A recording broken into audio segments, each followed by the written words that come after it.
Amit Shah video morphing కేసులో విచారణ కొనసాగుతోందన్నారు. Hyderabad CP Srinivas Reddy BJP ఫిర్యాదు మేరకు కేసు నమోదు చేసి 5గురిని అరెస్ట్ చేశామన్నారు. ఢిల్లీ పోలీసులు అడిగిన వివరాలను అందించామన్నారు. The case is under investigation. I thought you will ask this also. Case is under investigation. We have already arrested 5 people, produced before magistrate. Conditional bail తీసుకొని వచ్చారు వాళ్ళు.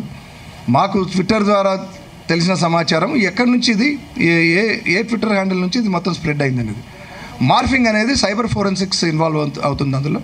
Wheel have to first do that and then will unearth that fact.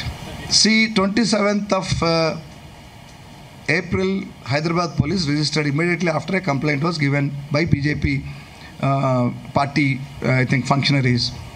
27th night వాళ్ళు 26th night వాళ్ళు వచ్చారు. అయితే ఆ video ఇవ్వండి అన్నారు. అప్పటికి ఇంకా సోషల్ మీడియాలో రాలే కాబట్టి వీడియో ఇవ్వమంటే నెక్స్ట్ డే వచ్చి పెన్ డ్రైవ్ ఇస్తామన్నారు. వాళ్ళు రాలేదు, కానీ మేము కేసు కట్టాము. ఎందుకంటే ఎలక్షన్ టైం ఇది, కేసు కట్టాలి. మన ఎలక్షన్ కమిషన్ ఆఫ్ ఇండియా కూడా రిపోర్ట్ చేస్తాం, అన్నీ ఉంటాయి. కేసు కట్టిన తర్వాత ట్విట్టర్కి ఇమీడియట్గా మా డీసీపీ గారు, సైబర్ క్రైమ్ డీసీపీ గారు ఇప్పుడు అక్కడ ఉన్నారు.